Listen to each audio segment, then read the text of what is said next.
So hello students, welcome back to Prakashan classes once again. और आज हम लोग सीखेंगे, आज हम लोग सॉल्व करेंगे rather paper, sample paper solve करेंगे सीबीएसई क्लास 12 का। ठीक है, सीबीएसई क्लास 12 का सैंपल पेपर आज हम लोग सॉल्व करेंगे और इसका जो लिंक है वो हम आपको डिस्क्रिप्शन बॉक्स में प्रोवाइड कर देंगे, तो वहां से एक बार देख लेना क्वेश्चंस को, और क्वेश्चन आपको सीबीएसई के वेबसाइट पे मिल जाएगा। So let's start, part A से स्टार्ट करते हैं। ठीक है, sample paper, this is sample paper solving video आप बोल सकते हैं, that is for 2023 and 24 session. So let's start part A. Part A के बारे में स्टार्ट करते हैं। हम लोग स्टार्ट कर रहे हैं हम लोग पार्ट ए से। पार्ट ए में पहला क्वेश्चन बोल रहा है A and B are partner sharing profits and losses in the ratio 3:2। C is admitted for 1/4 share. ठीक है, सी जो है वो एडमिट हो रहा है for 1/4 share and for which rupees 30,000 and 10,000 are credited as premium for goodwill to A and B respectively। तो नया पार्टनर सी का एडमिशन हुआ for 1/4 share, premium for goodwill A और बी को मिला है 30,000 एंड 10,000 रेस्पेक्टिवली। हम लोग को पता है कि premium for goodwill old partners को सैक्रिफाइसिंग रेशियो में मिलता है। प्रीमियम फॉर गुडविल पार्टनर्स को, एग्जिस्टिंग पार्टनर्स को, ओल्ड पार्टनर्स को सैक्रिफाइसिंग रेशियो में मिलता है। तो यहाँ पे हम देख सकते हैं क्योंकि प्रीमियम फॉर गुडविल का अमाउंट 30,000 और 10,000 डिस्ट्रीब्यूट हुआ है, इट मींस ए और बी का जो सैक्रिफाइसिंग रेशियो है, ए और बी का जो सैक्रिफाइसिंग रेशियो है वो कितना हो जाएगा? सैक्रिफाइसिंग रेशियो ए और बी का हम लिख सकते हैं 3:1 लिख सकते हैं। अकॉर्डिंगली हम लोग क्या कैलकुलेट करेंगे? एज सैक्रिफाइस हमको निकालना है, न्यू पीएसआर हमको निकालना है, न्यू पीएसआर। तो हम लोग क्या कैलकुलेट करेंगे? As sacrifice. देखो सी को मिला है 1/4 शेयर, जिसमें से ए ने सैक्रिफाइस करके दिया है 3/4, अपना 3/4 शेयर। ठीक है, तो 1/4 का 3/4 कौन प्रोवाइड किया है? ए, बिकॉज सैक्रिफाइसिंग रेशियो क्या है? 3:1। दैट इज ए का सैक्रिफाइस है 3/16। ए का सैक्रिफाइस हो गया 3/16। सिमिलरली अगर हम लोग निकाले बीज सैक्रिफाइस, अगर हम लोग सॉल्व करें बीज सैक्रिफाइस, अगेन सी का शेयर कितना था? 1/4, और 1/4 का 1/4 कैसे है? 1/4 सैक्रिफाइस, ये सी का शेयर है और ये बी का सैक्रिफाइसिंग रेशियो का उसका शेयरिंग है, तो ये कितना आ रहा है? 1/16। क्लियर? अब ए के पास पुराना में 3:2 का शेयरिंग था, तो 3/5 माइनस ये है सैक्रिफाइस मेड बाय ए, तो 3/16 माइनस कर देंगे। और बी के पास 2/5 माइनस ये है सैक्रिफाइस मेड बाय बी, तो बी का जो सैक्रिफाइस है वो माइनस कर देंगे। और सी के पास 1/4 है, इसका देखते हैं बाद में क्या करना है, पहले इसको सॉल्व करते हैं। तो अगर हम लोग 5 और 16 का एलसीएम लेते हैं तो ये आता है 80। 80 को 5 से डिवाइड करेंगे तो आएगा 16, 16 3 जा 48, बीच में साइन माइनस, 80/16 करेंगे तो आएगा 5, 5 3 जा 15, so this comes to 33/80। This comes to 33/80। Similarly अगर हम लोग बी को सॉल्व करते हैं तो 16 और 5 का एलसीएम एक बार फिर से आएगा 80। 80 डिवाइड बाय 5 करेंगे तो आएगा 16, 16 2 हो जाएगा 32, बीच में साइन माइनस, 80 डिवाइड बाय 16 करेंगे आएगा 5, 5 1 जा 5, सो 32 minus 5, this will B 27/80। This will B 27/80। अब अगर हम ए का शेयरिंग देके 33/80 है, बी का शेयरिंग देके 27/80 है और सी का शेयरिंग 1/4 है, तो 1/4 को कितना से मल्टीप्लाई करें? इनफैक्ट 4 को कितना से मल्टीप्लाई करें कि वो 80 बन जाए? तो 4 को हमको 20 से मल्टीप्लाई करना पड़ेगा, तब जाके वो 80 बनेगा। 4 into 20 दिस विल बी 80, और क्योंकि नीचे 20 ले रहे हैं तो ऊपर भी 20 लेना पड़ेगा। It means the final ratio is 20/80।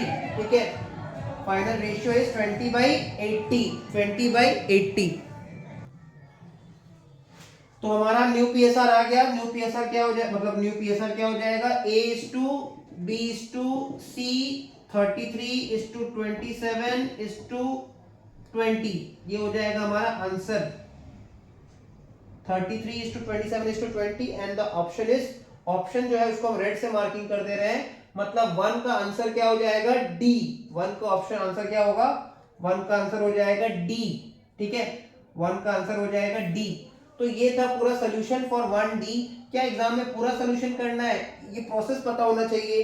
ठीक है, शॉर्टकट तुम अपने हिसाब से कर सकते हो, कि प्रोसेस पता होना चाहिए। एक चीज समझना, यहाँ पे 1 माइनस 1/4 इज इक्वल टू 3/4, वो प्रोसेस से नहीं होगा। 3/4 हम लोग ओल्ड पार्ट में डिस्ट्रीब्यूट कर देते हैं, उस प्रोसेस का भी देखो आंसर दिया हुआ है 9:6:5 ऑप्शन में दिया हुआ रहेगा, पर वो गलत प्रोसेस है, क्योंकि यहाँ पे सैक्रिफाइस रेशियो का डेटा दिया हुआ था, इसलिए इस तरह से ही न्यू पीएसआर निकलेगा। ठीक है, this was question number 1। Now coming to question number 2। Question number 2 देख लेते हैं। लिखा है बैटमैन एक पार्टनर है। ठीक है, Batman, Superman, we are common man. तो यहाँ पे बैटमैन का डिस्कशन है।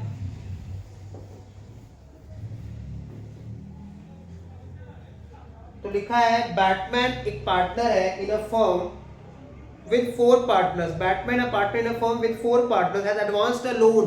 मतलब बैटमैन एक पार्टनर, उसने फर्म को लोन दिया है 50,000 to the firm for last 6 months, और ये लास्ट 6 मंथ से लोन दे रखा है of the financial year without any agreement. Loan दिया था बट कोई एग्रीमेंट नहीं था। He claims an interest on loan of ₹3,000 despite the firm is incurring losses for the year. तो अगर कोई पार्टनर फर्म को लोन देता है और उसके बारे में अगर एग्रीमेंट में कुछ नहीं लिखा है, then such partner is entitled to interest on such loan at the rate 6% per annum. उससे ज्यादा उसको नहीं मिलने वाला है। और रीजन क्या लिखा है, in absence of any agreement, provisions in the partnership deed और the provisions of Indian Partnership Act would apply. अगर एग्रीमेंट में कुछ नहीं लिखा है तो जो provisions of partnership deed है या provisions of partnership Indian Partnership Act है वो अप्लाई करेगा। तो हम देख सकते हैं कि इसका ऑप्शन में क्या क्या दिया हुआ है। इसका ऑप्शन में लिखा है both A and R are correct, मतलब assertions जो है वो भी करेक्ट है और रीजन जो है वो भी करेक्ट है, and R is the correct explanation of A। तो ये हमारा करेक्ट आंसर है। क्यों ये करेक्ट आंसर है? असर्शन क्या था कि ए क्लेम कर रहा है, इंटरेस्ट बोल रहा है कि उसको 3,000 चाहिए, जबकि फर्म को लॉस हो रहा है, ऐसा नहीं होगा। उसको इंटरेस्ट मिलेगा maximum at the rate 6% per annum on such loan. ठीक है, और वो अपने मनमर्जी हिसाब से वो इंटरेस्ट डिमांड नहीं कर सकता है। और जब भी डीड में कुछ ना लिखा रहे तो इंडियन पार्टनरशिप एक्ट में जो भी प्रोविजंस है वो अप्लाई करता है। इसका करेक्ट आंसर क्या हो जाएगा? 2 का करेक्ट आंसर हो जाएगा 2 का ए। 2 का करेक्ट आंसर क्या हो जाएगा? 2 का ए। तो हम लोगों ने 2 सॉल्व कर लिया। Clear? Now coming to question number 3। Question number 3 को हम लोग समझते हैं। क्या लिखा है? If 10,000 shares of ₹10 each were forfeited for non-payment of final call money of ₹3 per share, final call money of ₹3 per share, क्या फेल किया शेयर होल्डर ने? Final call. सम नंबर 3 कर रहे हैं हम लोग। क्या फेल किया शेयर होल्डर ने? Final call. Shareholder has failed to pay the final call, और फाइनल कॉल कितने का है? 3 रुपया का है। ठीक है, final call of ₹3 per share and only 7,000 of these shares were reissued at the rate ₹11 per share fully paid up। Company ने 10,000 शेयर फॉरफिट किया है, 10,000 शेयर कंपनी फॉरफिट किया है। नंबर ऑफ शेयर्स फॉरफिटेड, अगर हम लिख लें इसको थोड़ा सा, नंबर ऑफ शेयर्स फॉरफिटेड कितना है? 10,000। नंबर ऑफ शेयर्स फॉरफिटेड है 10,000। इस 10,000 शेयर्स जो कंपनी ने फॉरफिट किया है, इसका फेस वैल्यू कितना करके था? इसका फेस वैल्यू था ₹10। फेस वैल्यू पर शेयर था ₹10, और फाइनल कॉल 3 रुपया नहीं दे पाया share holder. Share holder final call 3 रुपया नहीं दे पाया। इट मींस शेयर होल्डर ने कितना रुपया दिया था? 7 रुपया। 7 रुपया दिया था शेयर होल्डर ने, और उसी को हम लोग क्या बोलते हैं? Profit on forfeiture per share. 7 रुपया है profit on forfeiture per share. अब क्वेश्चन बोल रहा है कि इस 10,000 शेयर्स में से कंपनी 7,000 शेयर ऑलरेडी रीइश्यू कर चुका है, और कितना करके रीइश्यू किया है? एट द रेट ₹11 पर शेयर। ये क्वेश्चन में डेटा दिया हुआ है।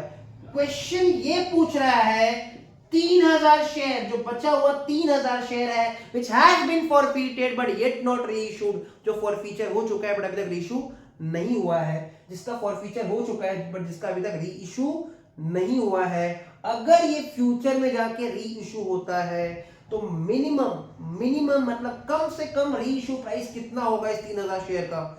वो शेयर जो फॉरफिट तो हुआ है पर अभी तक रीइश्यू नहीं हुआ है, ये 3,000 शेयर्स का मिनिमम कम से कम रीइश्यू प्राइस कितना होगा? ठीक है, जब फ्यूचर में इसको रीइश्यू करेंगे। तो देखो इसके लिए एक प्रोविजन होता है। प्रोविजन क्या होता है? जो maximum loss on reissue can not exceed profit on forfeiture per share. ये बात तुम कॉपी में लिख लो, ये बात लिख लो। Loss on reissue, loss on reissue per share can not exceed, can not exceed मतलब loss on reissue per share exceed नहीं कर सकता profit on forfeiture, profit on forfeiture per share. तो अगर हम ध्यान से देखें profit on forfeiture per share 7 रुपया है, क्योंकि 10 रुपया में 3 रुपया नहीं दिया था, तो 7 रुपया दिया था, और जो 7 रुपया दिया था वो उसको रिटर्न नहीं मिलेगा। तो उस जो शेयर होल्डर जिसका शेयर फॉरफीट हुआ है उसका profit on forfeiture per share 7 रुपया हुआ, 7 रुपया हुआ profit on forfeiture per share. तो ये जो 3000 शेयर्स है, अगर कल ये रीइश्यू करता है कंपनी, फ्यूचर में रीइश्यू करता है, तो मैक्सिमम लॉस कितना, लॉस ऑन रीइश्यू कितना हो सकता है 7 रुपया, क्योंकि प्रॉफिट ऑन फॉरफीचर कितना है 7 रुपया, लॉस ऑन रीइश्यू भी कितना होगा मैक्सिमम 7 रुपया। और अगर लॉस ऑन रीइश्यू 7 रुपया होता है तो रीइश्यू प्राइस कितना होगा 3 रुपया होगा। 10 का शेयर है, 7 रुपया लॉस ऑन रीइश्यू, तो रीइश्यू प्राइस कितना होगा 3 रुपया होगा। इसका मतलब हमारा फाइनल आंसर जो आएगा वो होगा 3000 शेयर्स पे 3 रुपया करके 9000, 3000 शेयर्स पे 3 करके 9000, ये हमारा फाइनल आंसर होगा। और हम लोग चेक कर लेते हैं क्या ये ऑप्शन में दिया है 9000, क्या ये ऑप्शन में दिया है, तो हाँ ये ऑप्शन में दिया है, और आंसर हो जाएगा हम लोग का 3 का बी। हमारा आंसर क्या हो जाएगा 3 का बी, 3 का बी हमारा फाइनल आंसर है। क्या सबको ये कॉन्सेप्ट क्लियर है? ठीक है, कुछ भी चीज में डाउट रहे तो कमेंट सेक्शन बता देना। 3 का बी। नेक्स्ट आ जाते हैं 3 का बी का और। ठीक है, अब करेंगे 3 का बी का और, जो और में है उसको भी कर लेंगे हम लोग, उसको भी नहीं छोड़ेंगे, उसको भी कर लेंगे।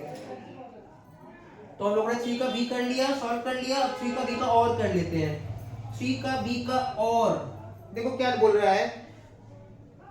1st April 2022 Galaxy Limited has a balance of 8 lakh in securities premium। Company के सिक्योरिटीज प्रीमियम अकाउंट में 8 लाख का बैलेंस था। During the year company issued 20,000 equity shares of ₹10 each as bonus. Company जब बोनस शेयर इशू करता है ना तो उस बदले में शेयर होल्डर से पैसा नहीं लेता है।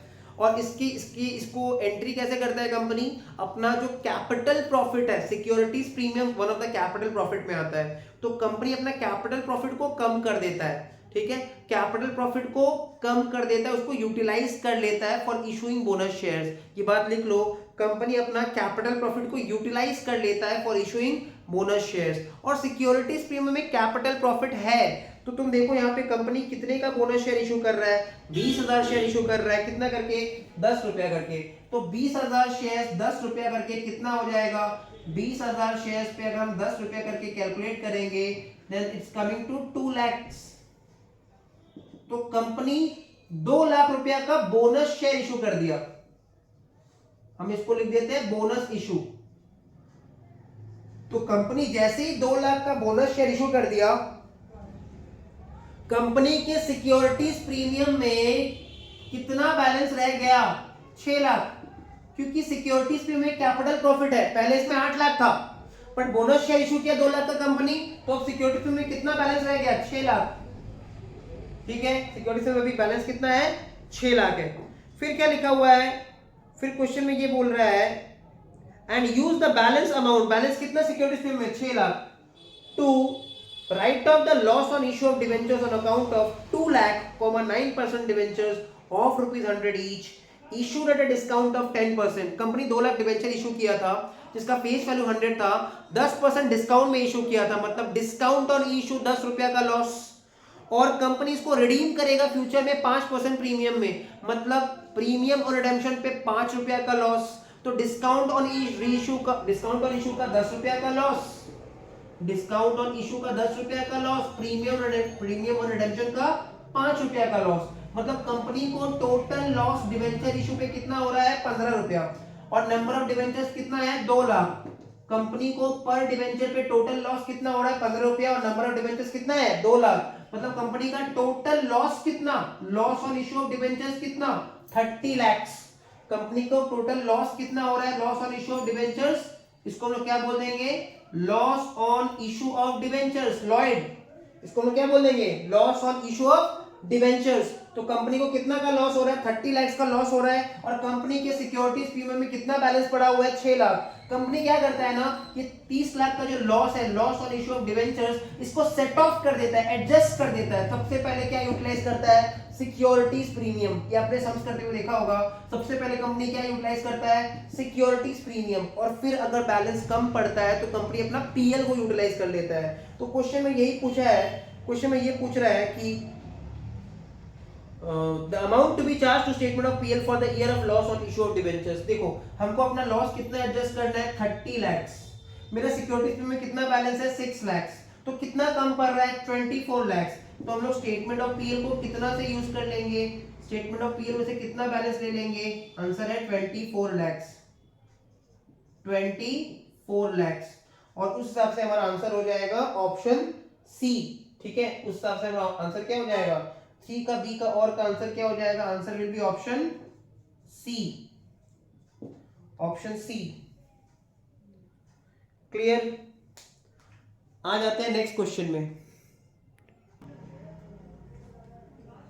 आ जाते हैं नेक्स्ट क्वेश्चन में। नेक्स्ट क्वेश्चन पूछ रहा है कि क्वेश्चन नंबर 4 सॉल्व करेंगे। A, B and C were partners, ratio दिया हुआ है 4:3:2। They decided to share the future profits and losses in the ratio of 2:3:4। मतलब ये चेंज इन PSR का सम्स है। ओल्ड रेशियो कितना था, 4:3:2, और अब वो लोग डिसाइड कर रहे हैं कि वो लोग अपना फ्यूचर PSR को 2:3:4 में रखेगा। From 1st April 2023 and extract of the balance sheet, balance sheet का एक पार्ट दिया हुआ है 31 मार्च 2023 का। बैलेंस शीट में वर्कमैन कंपनसेशन रिजर्व था 65,000। बैलेंस शीट में वर्कमैन कंपनसेशन रिजर्व कितना था, 65,000। At the time of reconstitution, मतलब जब फर्म को चेंज किया गया, पीएसआर चेंज किया गया, claim a certain amount of claim of workman compensation was determined. ठीक है, तो वर्कमैन कंपनसेशन रिजर्व में ऑलरेडी 65,000 का बैलेंस था, बट कुछ क्लेम आया है। ठीक है, वर्कर का किसी का हाथ पैर टूट गया होगा, कुछ अमाउंट क्लेम किया वर्कर्स ने, और क्वेश्चन बता दे रहा है कि 20 share of loss amounted to 5,000। ये जो रिवैल्यूएशन अकाउंट का लॉस है, ठीक है, 20 शेयर ऑफ लॉस कितना था, अमाउंटेड टू 5,000। तो अगर बी का शेयर ऑफ लॉस 5,000 है, then the total loss on revaluation, total loss on revaluation देखो हम लोग कुछ इस तरह से निकाल सकते हैं। 5,000, पहला बात, रिवैल्यूएशन का जो भी लॉस होता है, प्रॉफिट होता है, वो ओल्ड पीएसआर में बांटते हैं। तो बी का शेयरिंग ओल्ड में कितना था, 3/9। बी का शेयरिंग ओल्ड में था 3/9। तो उसको रेसिप्रोकल करके, जब उल्टा करके मल्टीप्लाई कर देंगे, रेसिप्रोकल करके मल्टीप्लाई कर देंगे, तो हम लोग को क्या मिल जाएगा, टोटल लॉस ऑन रिवैल्यूएशन। ठीक है, रिवैल्यूएशन में टोटल लॉस कितना हुआ, 15,000। और ये लॉस क्यों हुआ, क्योंकि एक लायबिलिटी इंक्रीज हो गया था। उसका जर्नल क्या होता है, revaluation account debit, revaluation account debit to liability for workman,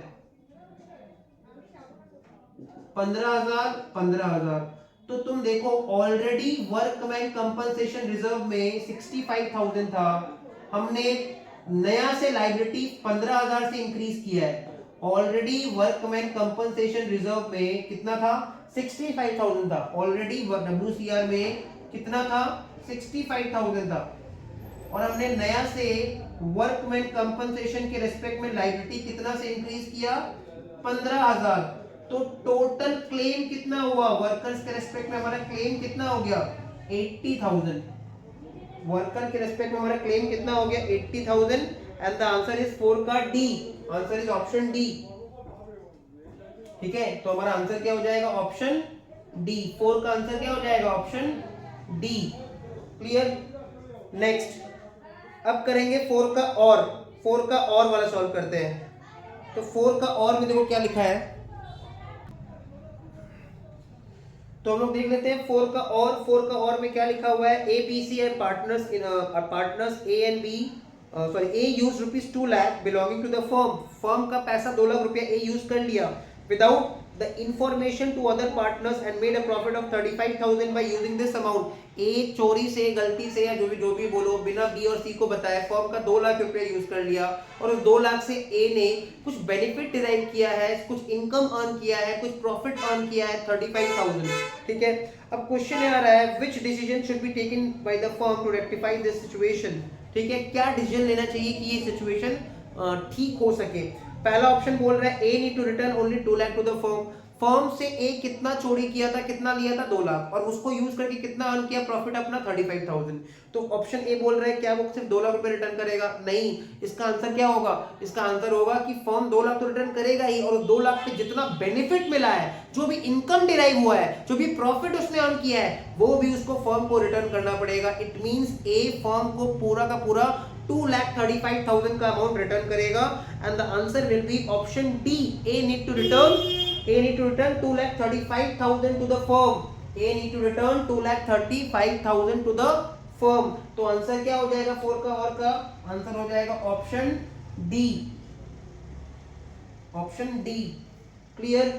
next लिखा हुआ है क्वेश्चन नंबर 5 में कि इंटरेस्ट ऑन पार्टनर्स लोन. सबसे पहला बात, इंटरेस्ट ऑन पार्टनर्स लोन एक चार्ज अगेंस्ट प्रॉफिट होता है. ठीक है. और क्योंकि interest on partners loan, partner ने लोन दिया था, पार्टनर ने कैपिटल नहीं दिया था, तो इंटरेस्ट ऑन पार्टनर्स लोन का जर्नल एंट्री क्या होता है? इंटरेस्ट ऑन पार्टनर्स लोन, हम लोग 5 सॉल्व कर रहे हैं. इंटरेस्ट ऑन पार्टनर्स लोन का जर्नल एंट्री होता है interest on partners loan account debit.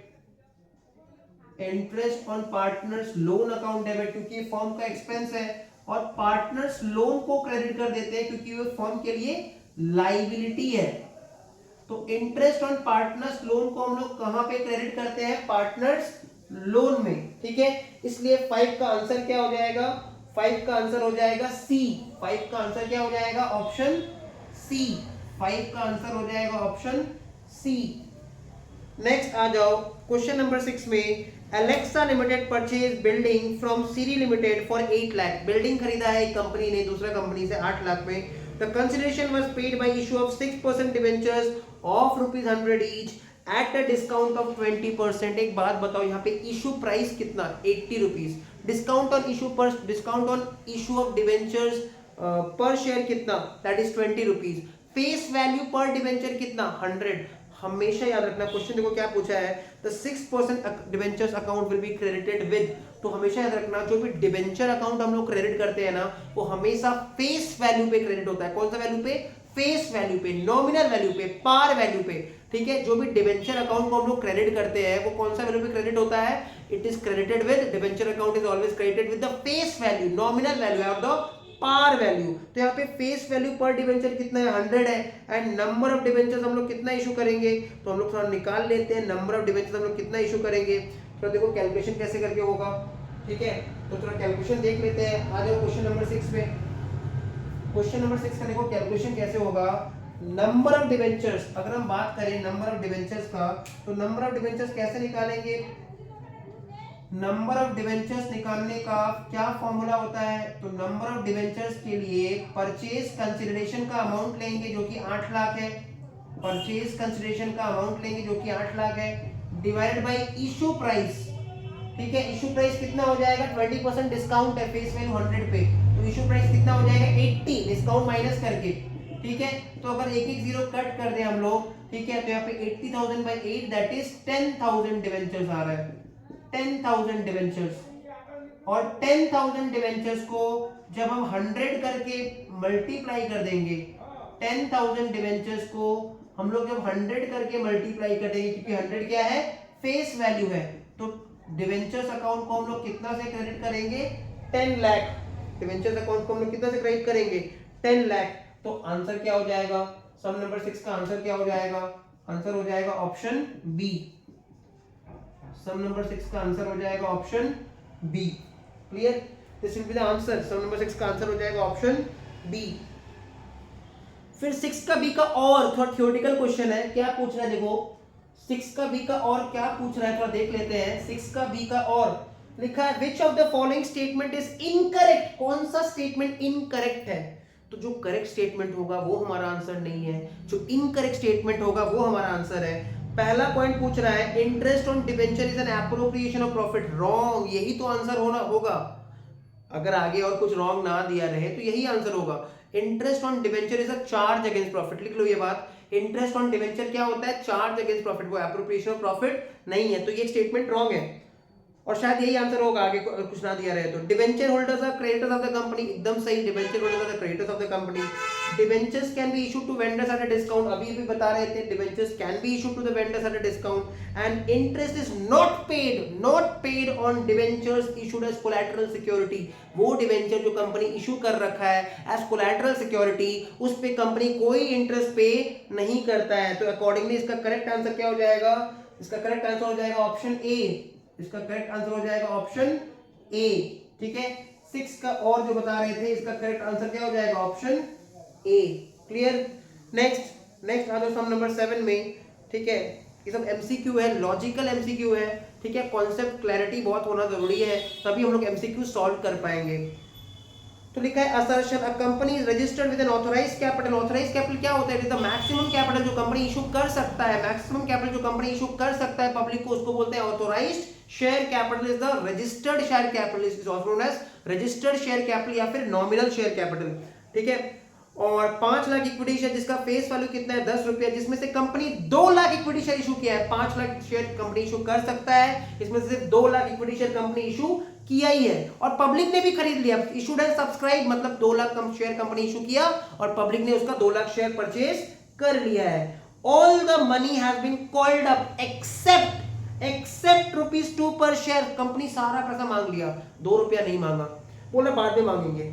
which was declared as reserve capital. Now what is reserve capital? Reserve capital is that part of the capital जो company मांगेगा in future, जब company liquidate होगा, बंद होगा, कल को जाके जब कंपनी बंद होगा, लिक्विडेट होगा, तो कंपनी क्या करेगा? रिजर्व कैपिटल का पैसा मांग लेगा शेयर होल्डर से। रिजर्व कैपिटल का वो पार्ट है जो पैसा कंपनी अभी नहीं मांग रहा है बट फ्यूचर में मांग लेगा शेयर होल्डर से, जब कंपनी लिक्विडेट होगा, बंद होगा, ठीक है। लिक्विडेशन का मतलब होता है बंद होना।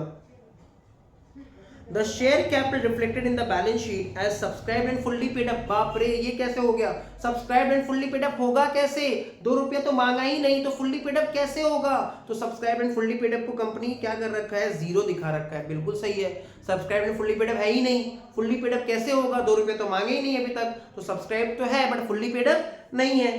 तो रीजन देख लेते हैं। Reserve capital can be called up only at the time of winding up. Liquidation या फिर वाइंडिंग अप एक ही चीज होता है, जब कंपनी बंद होता है उसको बोलते हैं लिक्विडेशन या फिर वाइंडिंग अप। तो रिजर्व कैपिटल का पैसा कंपनी तभी मांगेगा अपने शेयर होल्डर से जब कंपनी वाइंड अप हो रहा है, लिक्विडेट हो रहा है, ठीक है। तो इसका असर्शन भी सही है और इसका रीजन भी सही है, ठीक है। अकॉर्डिंगली तो जब असर्शन और रीजन दोनों सही है तो देख लेते हैं कौन सा ऑप्शन होने वाला है। Both assertion A and reasons are correct and reason is the correct explanation of assertion. तो ये हो जाएगा इसका करेक्ट आंसर।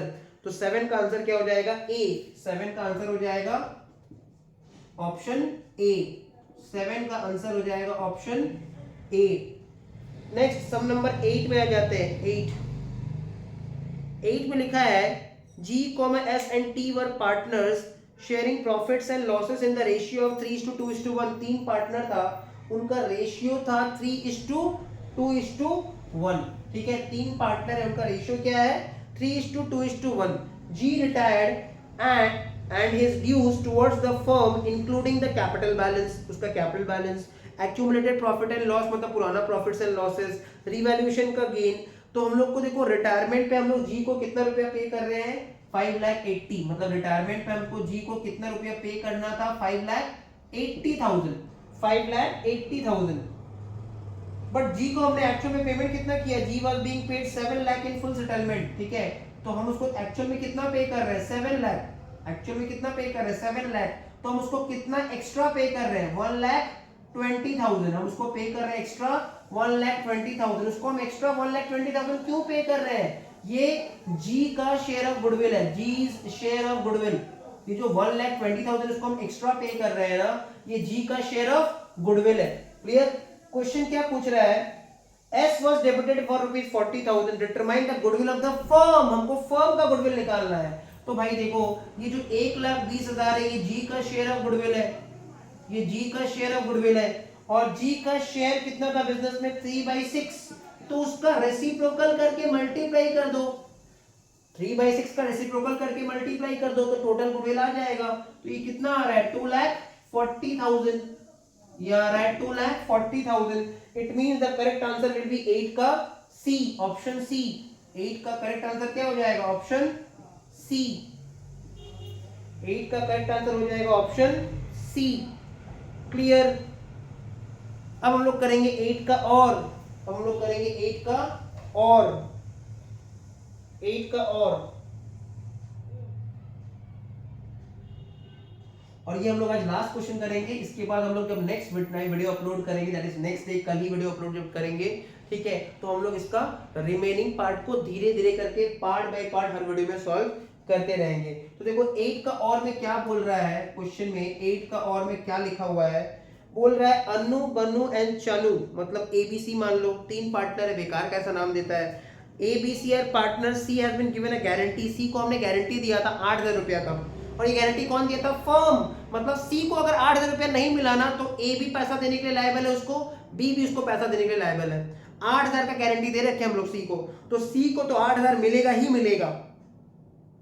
फर्म को लॉस हो गया, फर्म को कितना लॉस हो गया 5,000, अरे ये तो प्रॉब्लम हो गया, फर्म को 5,000 का लॉस हो गया, उधर हमको 8,000 देना भी है सी को, तो इसका मतलब फर्म को, या फिर ए और बी के रिस्पेक्ट में अगर हम बात करें, ए और बी के रिस्पेक्ट में टोटल लॉस कितना हो गया, एक तो फर्म का लॉस, ऊपर से हमको देना है 8,000 रुपया सी को, तो टोटल कितना 13,000, ये ए और बी का कंबाइंड लॉस, ठीक है।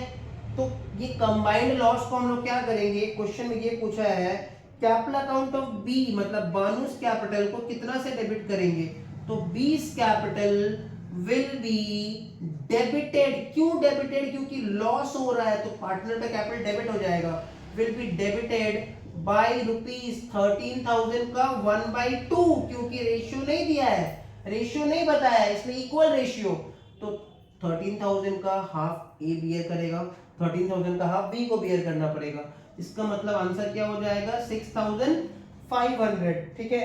तो आंसर हो जाएगा बी, डेबिटेड बाय 6,500। 8 का और का आंसर क्या हो जाएगा, ऑप्शन बी, ठीक है। तो वीडियो को ज्यादा लंबा नहीं रखते हैं, हम लोग इसको यहीं पे एंड करते हैं, बाकी का पार्ट को हम लोग नेक्स्ट जो हमारा वीडियो अपलोड होगा उस पर हम लोग धीरे धीरे उसको अपलोड करते रहेंगे, उसको आंसर्स को हम लोग आपके सामने लाते रहेंगे, ठीक है।